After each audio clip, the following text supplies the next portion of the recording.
Hey, what is up, guys? So today I'm back and I just want to tackle a topic that seems to be everywhere, but we don't really know why we're hyped yet. Now, this is of course going to be regarding Dwayne "The Rock" Johnson coming back to Wrestlemania, or, making a big deal out of it. I shouldn't say coming back because he's kind of there almost like every year, doing something in some capacity. So I want to get my thoughts out on it and kind of what I feel about the hype machine that is WrestleMania 32.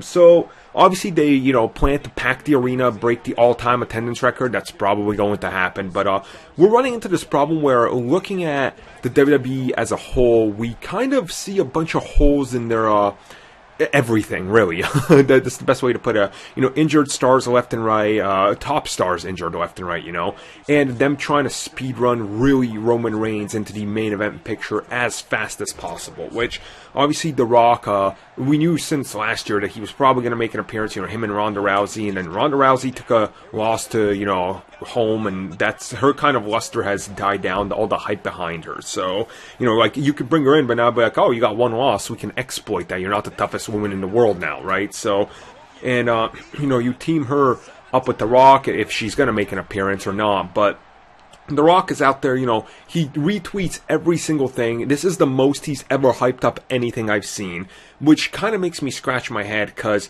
we're all under the assumption that he is shooting a movie during that time, which would severely limit him from competing in the ring to either he can't compete, or if he does, he's got to be like the hot tag, or something like that, where he comes in, does the rock bottom people's elbow, pin, done, right? Which, do we really want that at this point? Because I sure as hell don't, which makes me wonder, what exactly is their plan with The Rock, and where does this go exactly? I look at it, and there's obviously a few options out there. Okay, you can bring him in, he can face Triple H, and then what? You can bring him in, he faces Brock Lesnar, and then what? Like, every possible notion or outcome or anything that I think of kind of draws it to a standstill. What I mean by that is, he's probably, going to be this one match and done, maybe make a couple Raw appearances before that, maybe one or two appearances to hype it up, and that's it. Maybe not even, hell, maybe they'll do the, Bray Wyatt thing, where the promo is being cut the entire time by the good mic worker, which once again, you're going to need Paul Heyman or Triple H to do that type of legwork, and then he shows up, does his thing, and he disappears. And to me, that honestly cheapens it, because they've hyped it up so much at this point that I'm honestly feeling like they can't deliver on what they're trying to hype up. Now, no disrespect to The Rock, because I think he's absolutely amazing in, what he does, but we're reaching this point where it's so hyped that unless they can deliver one of the greatest things I've ever seen in the ring, then why are you even trying to hype it up this much? Especially if it turns out that he can't wrestle.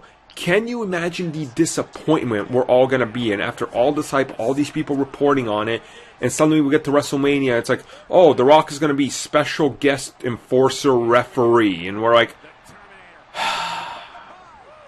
so that was the hype, huh, guys?